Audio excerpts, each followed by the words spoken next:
Hello, and welcome again to Bible Answers.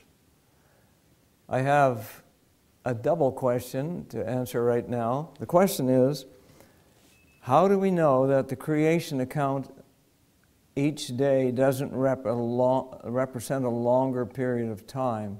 Doesn't the Bible teach that 1,000 years is as a day to the Lord? And my answer to that is, yes, the Bible does speak about ordinary time and prophetic time. Ordinary time is a 24-hour day, folks. Prophetic time is 1,000 years. One day equals 1,000 years. And I'll get to that. But first of all, let me try and answer the 24-hour day time period. In Isaiah chapter 40, verse 26, I read, "Lift up your eyes on high, and behold, who hath created these things, that bringeth out their host by number? He calleth them all by their names, by the greatness of his might, for that he is strong in power, not one faileth."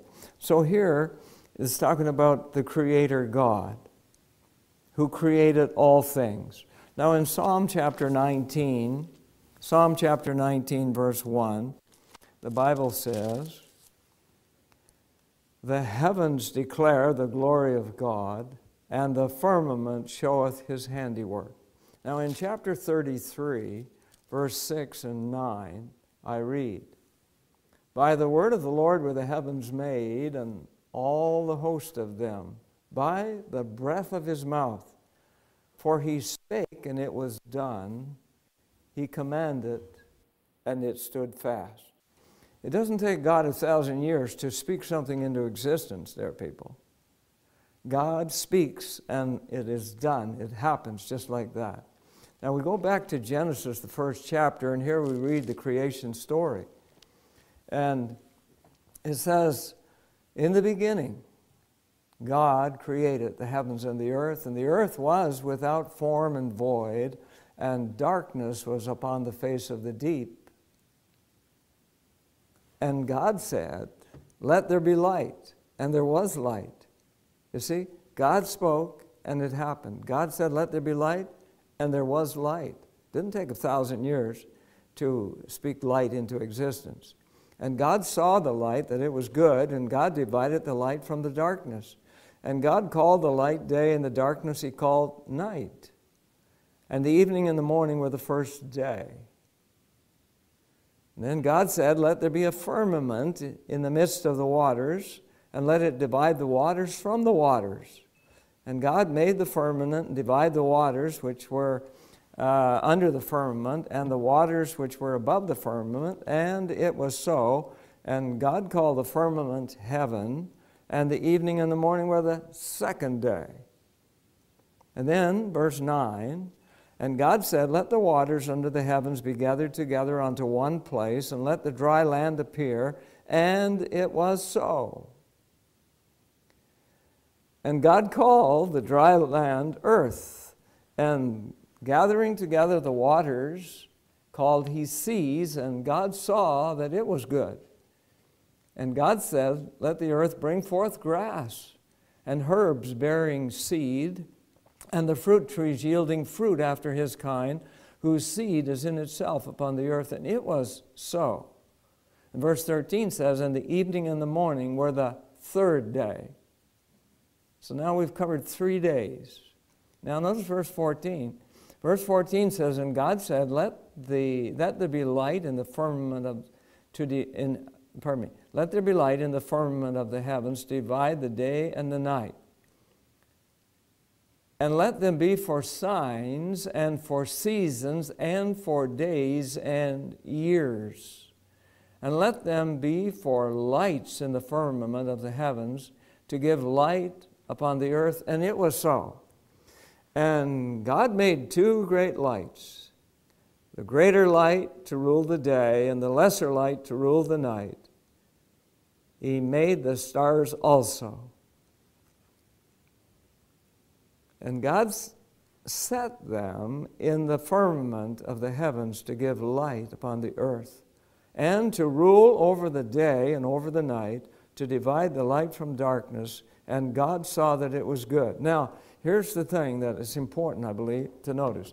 God made plants and trees and that sort of thing on the third day. Now, if say, each day was 1,000 years, then it took 1,000 years for God to make the sun. What would happen to the vegetation that God made on the third day if it took 1,000 years to bring light into place? See, God made two great lights, the greater light to rule the day. We know that's the sun, is it not? And the lesser light, that's the moon, to rule the night. And he made the stars also. And so I'm suggesting to you that this is 24-hour days. This is not some long period of time like 1,000 years, beloved.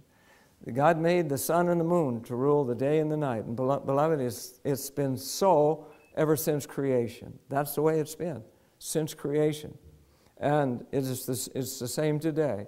And God set them in the firmament of the heavens to give light upon the earth, to rule over the day and over the night.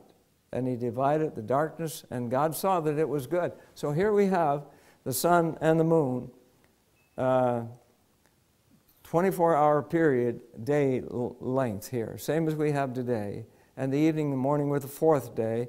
And then on the fifth day, God created the whales and the living creatures that move within the waters, that bring forth abundantly after this kind, and every kind of winged fowl made his kind after his kind. And God saw that it was good, and God blessed them, saying, be fruitful and multiply, fill the waters in the seas, and let the fowl multiply in the earth. And the evening and the morning were the fifth day. And then, of course, on the sixth day, in verse 26, now this is God going to make man here, and God is making man in his own image.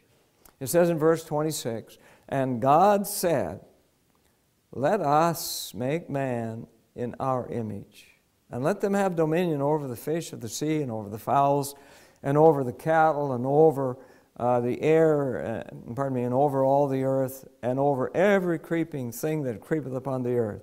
And so God created man in his own image. In the image of God created he, male and female, created he them. And God blessed them, and said unto them, be fruitful and multiply, replenish the earth and subdue it, and have dominion over the fish of the sea, and over the fowls of the air, and over every living thing that moveth upon the earth. And, beloved, and the evening and the morning, in verse 31, it says was the sixth day. So God, it says in verse 31 also, that God looked upon everything that he had made, everything, and he said it was very good. And that's the sixth day. And then we go into chapter 2. And in chapter 2, thus the heavens and the earth were finished, and all the host of them. And on the seventh day, God ended his work which he had made, and he rested on the seventh day from all his work which he had made. So after 6 days of creation, we have God resting, and he made a memorial of his creation. After he looked at everything he had made, behold, it was very good, and then he left us a memorial. It's like the birthday of the world. And that seventh day is a special day, and God rested on that day. He blessed that day. He sanctified it. That means he set that day apart as a day of worship, a day to meet with God in a special way, a day when we can come together and fellowship and worship God and sing praises to him. And that seventh day, beloved, that was set aside at creation is the same seventh day that we have today. And there was that weekly cycle has never been changed from that day to this. That weekly cycle is very important. And if people would only recognize that and receive the blessing that God put in that seventh day for us, then, I'll tell you what, the world would be a different place in which we live today. It would be so different. Because that is when God set aside the weekly cycle. And beloved, you can check with the astronomers and with those who keep track of time, and they will tell you that that weekly cycle has never been changed. The sun rules the day, the moon the night. Beloved, the Bible is clear that from the going down of the sun today will mark the beginning of a new day tomorrow. And again, the same is true the next day and the next day. So we're looking at 24-hour daytime periods here when God created the heavens and the earth. So that time period is beyond question, and it's recognized by those who study time and who have calculated time down through the ages. And that 7-day cycle has never changed from that day to this. People argue, oh, man changed the calendar. Yes, he did, but the weekly cycle has never been changed, and we must keep that in mind. The weekly cycle has never been changed. Now, we're talking about prophetic time, and that's a little different, because the Bible does speak of 1,000 years. Actually, it speaks about a 1,000-year time period in 9 different places of the Bible. 6 of those time periods you will find in Revelation chapter 20, is mentioned in verse 2, verse 3, verse 4, verse 5, verse 6, and verse 7. So that time period, 1,000 years, is mentioned there. We could take a look at those verses because it would do us good to look at those periods of time right now, because it's in Revelation chapter 20, and we're looking here beginning with verse 2.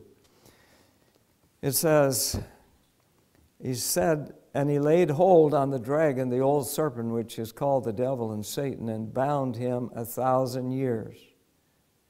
All right?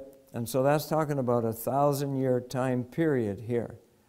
And verse 3 says, again, it says, and cast him into a bottomless pit, shut him up, set a seal upon him, that he should deceive the nations no more till the 1,000 years were finished.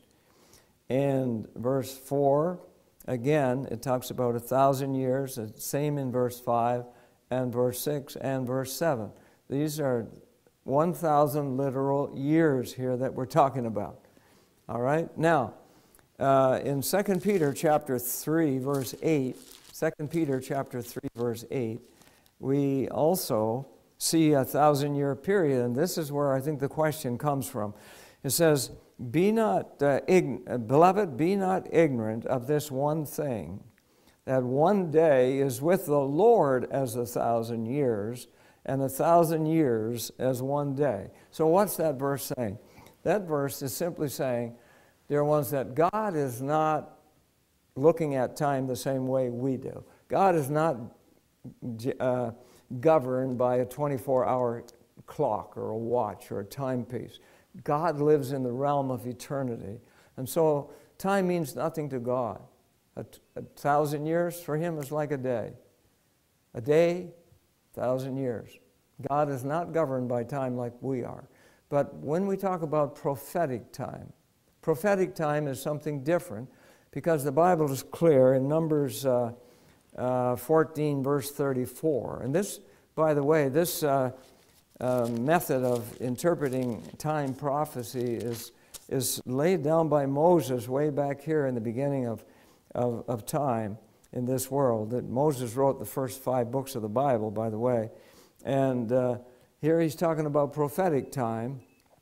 And it says in Numbers 14, verse 34, after the number of days that you searched out the land, even 40 days, each day for a year, and you shall bear your iniquities, even 40 years, that you may know my breach of promise.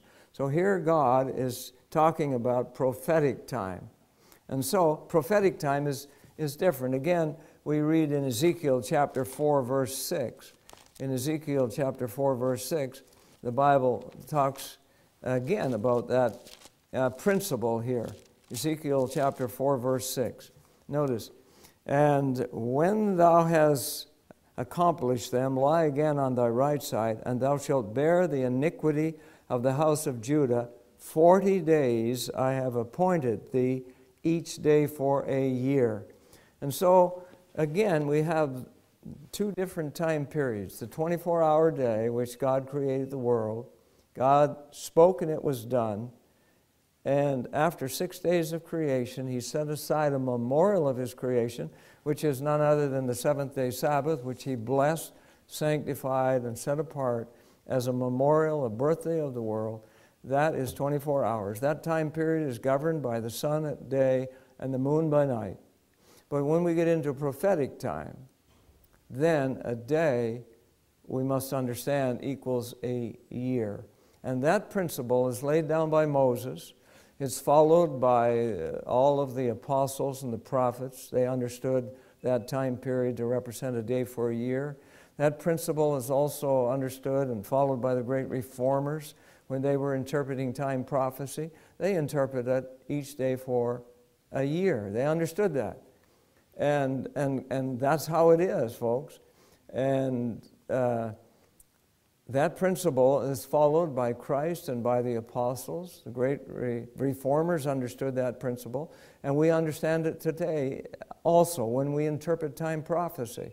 And as a result of that, and we know it's true because you can work it backwards and forwards. You can start from the end and go back to the beginning, or you can start from the beginning and go forward to the end in terms of establishing dates, time periods. It's very important that we understand the difference between the two time periods. I hope that will help you to understand this question, and I hope that answers your question. Thank you.